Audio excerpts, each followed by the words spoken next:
Hey everybody, welcome to Gordon's RV Travel and Adventure. Today is going to be another adventure day. It is a hot, very hot day out here in central Pennsylvania today. So I decided to make my way over here and go into somewhere where it's really cool. And we will go to no other than Indian Echo Caverns. This is located in Hummelstown, Pennsylvania. We're going to go down into the Cavern, check out the Caverns on this hot, humid day. They say the temperature in the Caverns stays about 52 degrees, so we're going to check that out. Okay, we arrived here at the place, I guess, where you pay to go into the Caverns. It looks like they have a little petting zoo over here. Looks like there might be some goats or something over here. And also back behind them trees, I see a teepee tent back there. Oh, these poor animals. It's so hot out here. The temperature on my truck said between 98 and 101. And it is very humid here. Oh, we got some chickens in there as well. There's a goat, a smart goat there. He's laying in the shade. And the chickens. Oh, he's panting pretty hard. I hope he's all right. And over here are some more goats.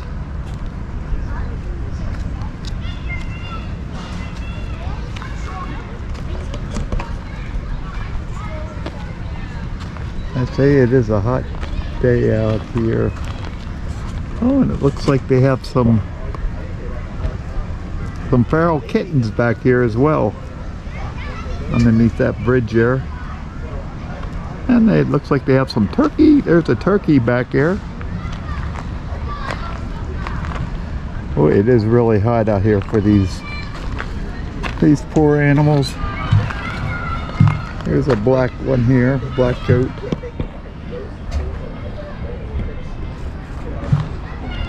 Okay, let's make our way in here and check this place out here at Indian Echo Caverns here in Hummelstown, Pennsylvania. Okay, we're here inside this store where you get your tickets to go down into the Caverns, and they do have a lot of stuff in here for sale. Looks like it's some Native American knives, some jewelry.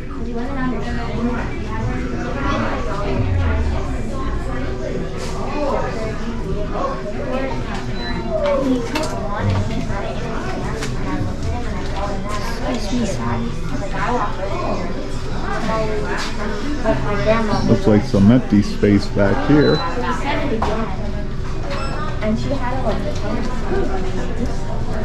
Okay, let's go up and oh, here's some magnets.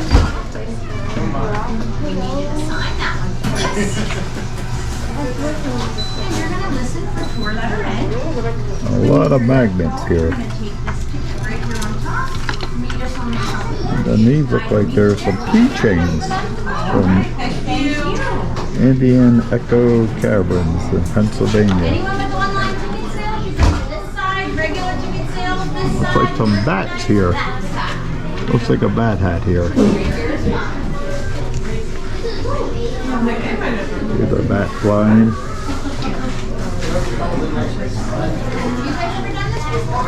Oh, here's some different types of mineral stones here that are magnets. That looks like an agate there. Let's go put this stuff in the car, guys. Okay, we're getting ready to go on our adventure here at Indian Echo Caverns. Headed down the trail now. It'd be nice to get out of this 100-degree humid weather here. as we make our way down the trail.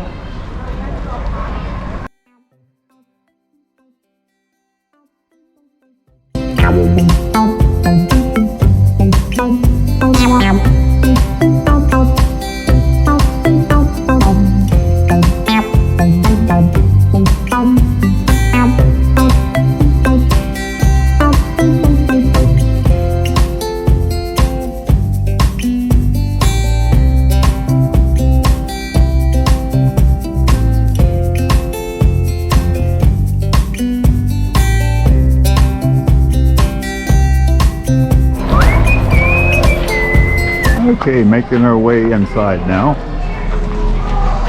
It's rather dark in here.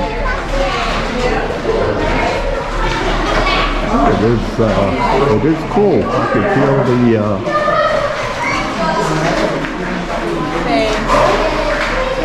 and some more steps going down. Like I say, it is pretty dark in here, so we'll do our best in filming.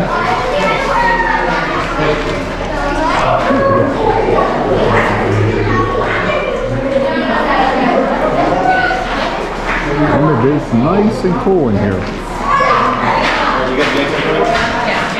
I just felt a drop coming down here. Here's the entrance coming in.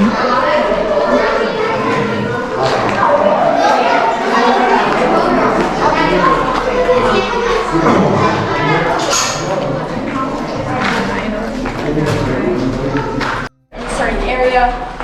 Apparently, Pennsylvania's average temperature is 52 degrees, and that does change depending on the year. Now, back before this area was commercialized in 1929, we had early explorers travel down here, and we know that because they left evidence of soot. Soot is the black stuff on the rocks you will see from fires, lanterns, and torches.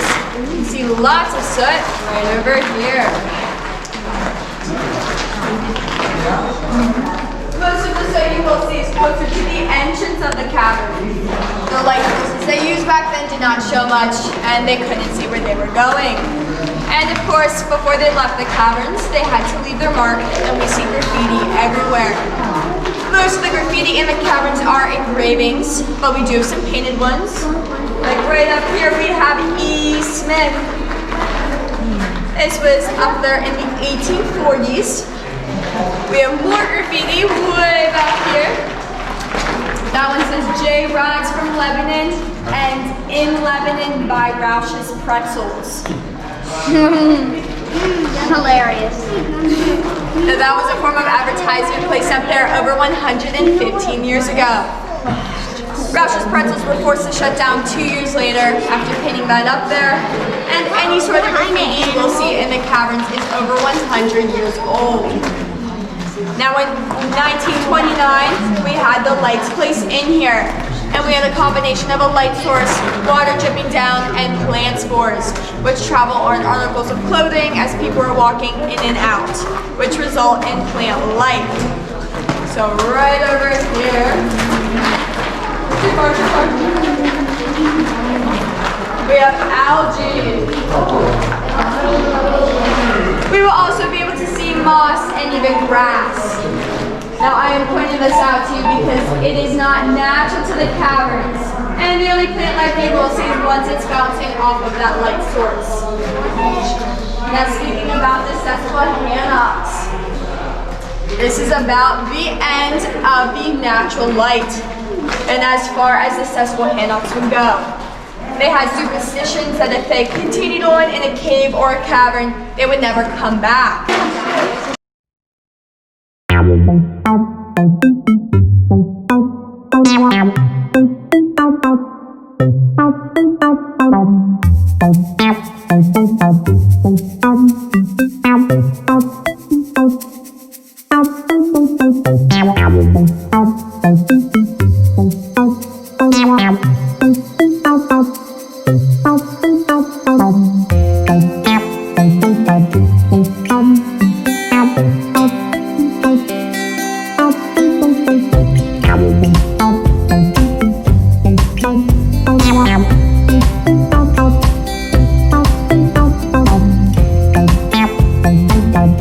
A group of people.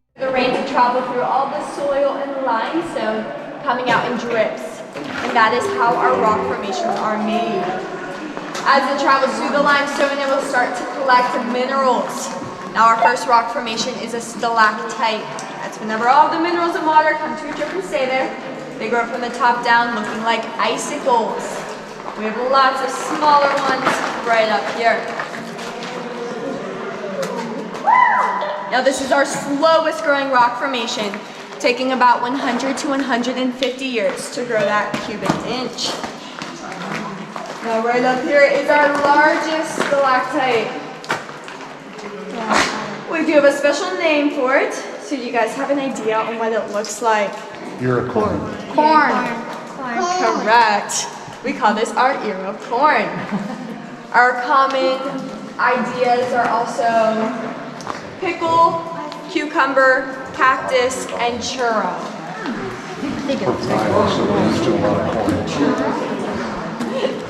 If you look at the bottom here, you will see that it has been broken off. This was from an early explorer. That is why we are not able to give an accurate age. Now another rock formation is a stalagmite. That's whenever all of the water and minerals drop down onto another rock. The very start is a white polka dot. And these all grow upwards. Now we also have a combination of the stalactite and the stalagmite where they meet and grow over top of each other. And these are called columns. Now most of our columns are located up here. Have you ever estimates? Me? That's how they put the lights in there. Do you have any estimates of how old some of these different structures are?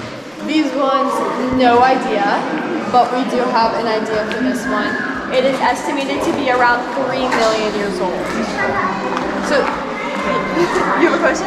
And the one from the east, they came in here, flooded the area, and created a whirlpool.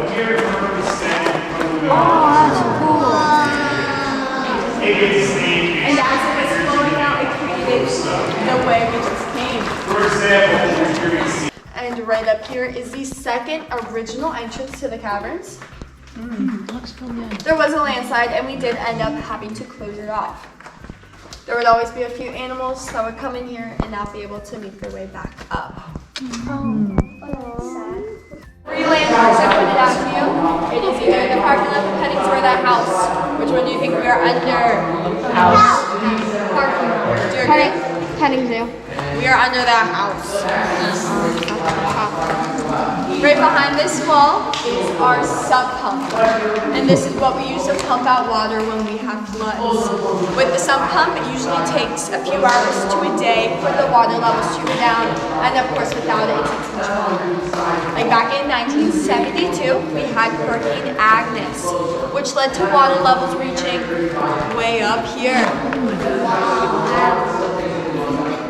The caverns had to be shut down for 6 weeks waiting for the flooding to go down. During that time, we did allow 2 Boy Scouts to come in here on a kayak. Now their mission in here was to check and make sure there was no damage done to our rock formations, and thankfully there was none. But we do have a picture of them being way up there. Now right behind me is our imagination wall. So if you look closely, you will see jellyfish. Oh, yeah. Yep. An owl. Yeah. No, that's not. Mammoth. Elephant or snuffleupagus. Oh, yeah, elephant. It's kind of like snuffle. Upside down New York. Oh, yeah. It looks like there's a skull up there. What is it? What? Do you guys know the yellow rubber chickens? When you squeeze them, they make weird noises. Yeah. There's one right up here.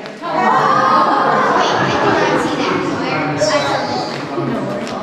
Where? Right there. Do you see the chicken? No, I don't. Right over here, we have our big bunny.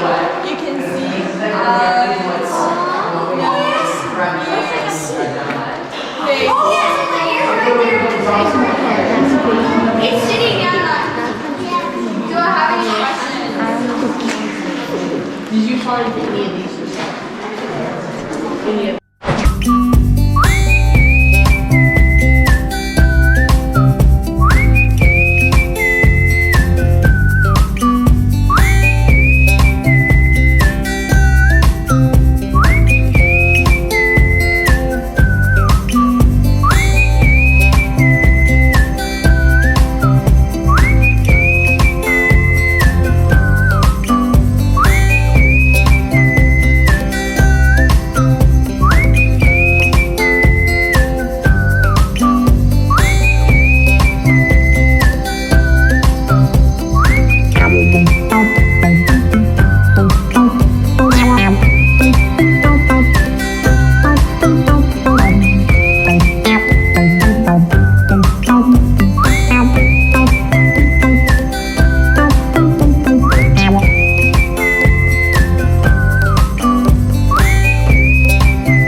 It's either the parking lot or the petting zoo.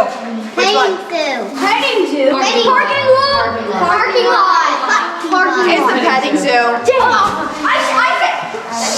Yes. This is also the deepest point in the caverns, so we are from 115 to 125 feet underground. Now this is called our rainbow room, named after the many colors you can see. Now back in 1917, we had 4 teenage boys who traveled down here exploring the caverns, and they found a small wooden box hidden up where this light bulb is. I can't see it.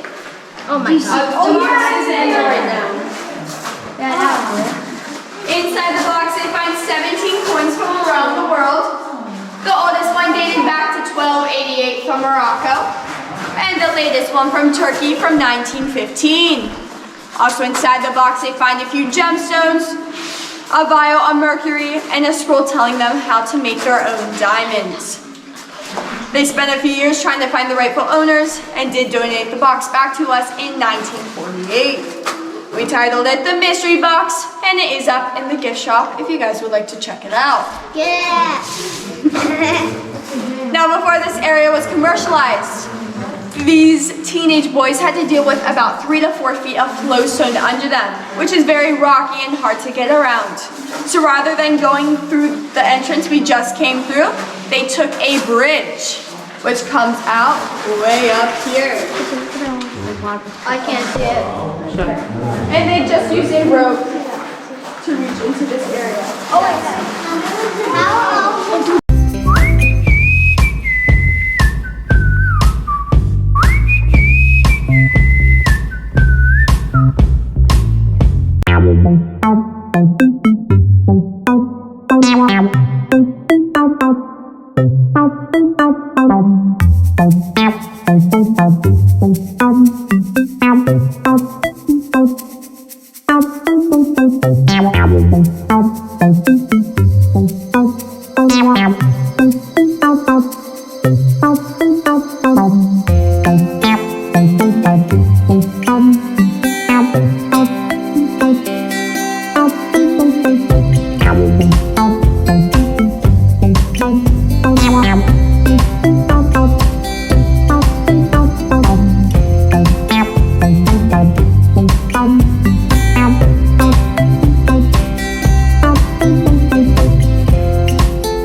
That water is called Crystal Lake, named after its crystal clear water. It is a steady 49 degrees, and when fully filled goes 6 feet. Now most of the hallways in the caverns are naturally made, but this one we did make. If you look on the walls, you will see dynamite, or holes where dynamite was placed. I have a question.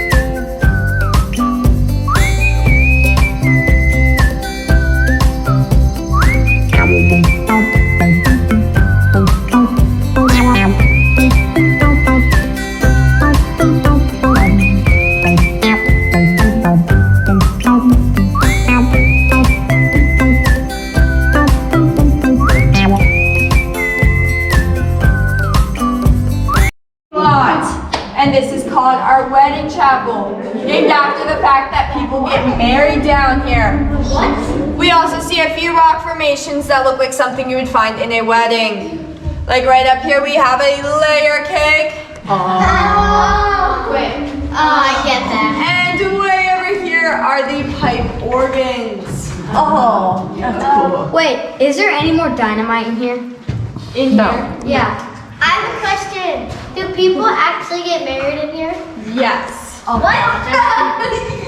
Wait, right below you guys is Wedding Lake. It is separate from Crystal Lake. When fully filled, goes 8 feet. There's a piece of wood in there. What? Do people drop things in there a lot? Yes. On purpose or no? Not on purpose. I mean, There's coins. Yeah, people put coins in there on purpose.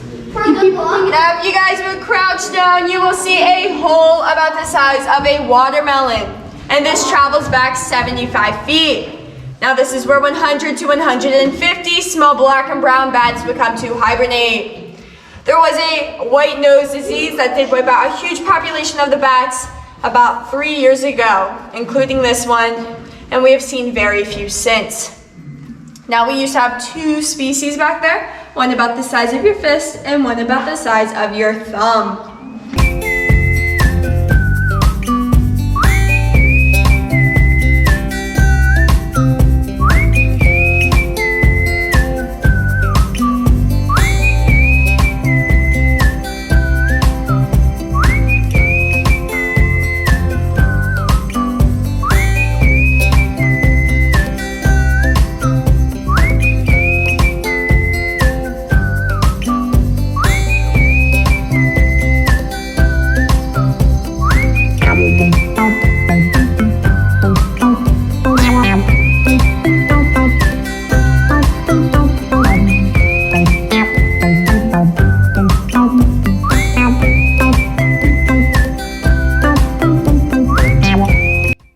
Yeah, this is a very, very neat place here.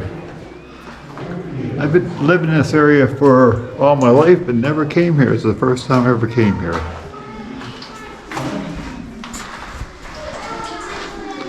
Making our way back out here.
You should be able to see a mirror image of the column it is facing.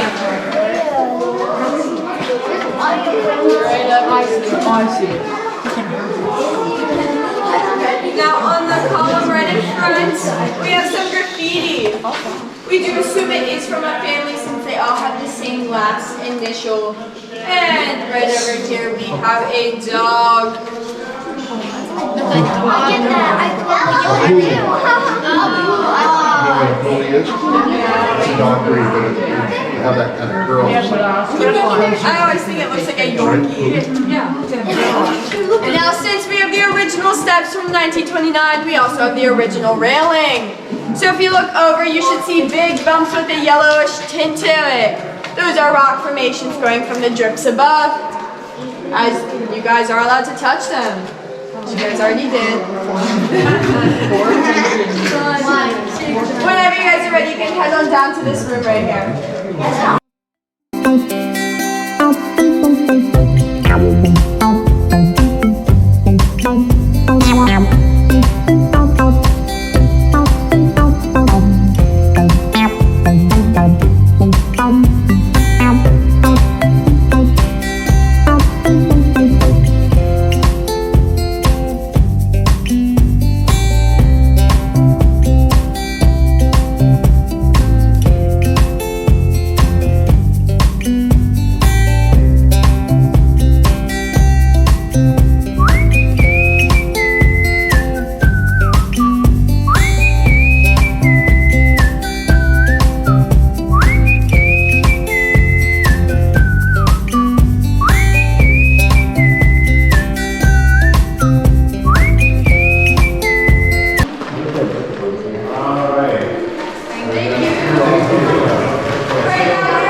tragedy, he gave up on society, found this area, and decided to make it his home.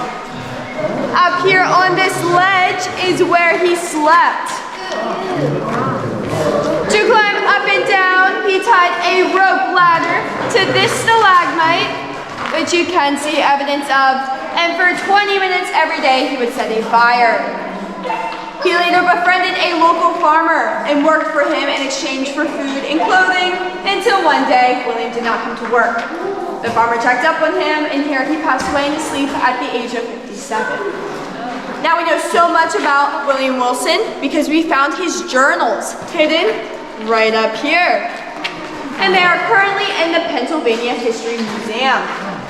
Now we do believe the farmer buried him in an unmarked grave somewhere on his property, and we also have more information about him upstairs in the gift shop. Yes. There's a fire. Yes, we recreated where the fire was. Any other questions? No? No.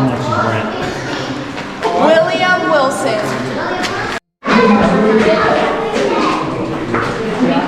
Oh, you can feel the heat.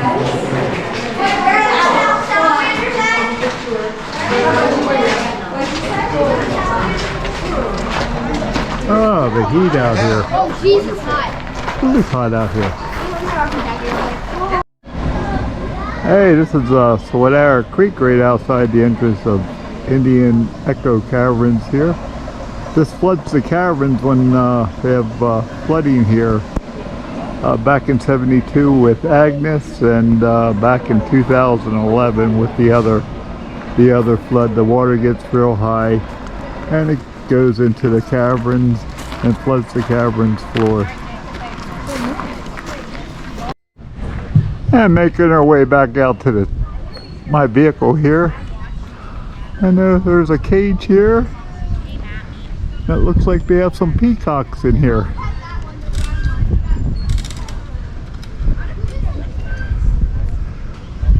Got perched up in the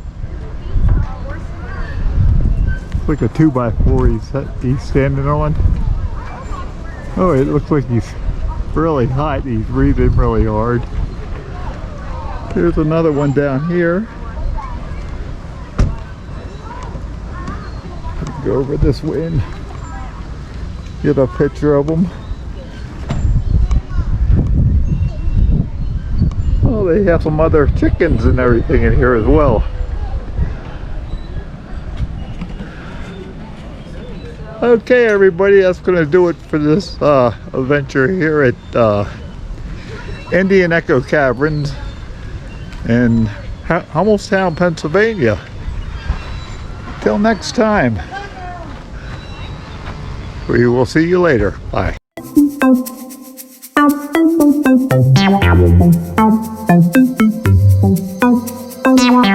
Thank you.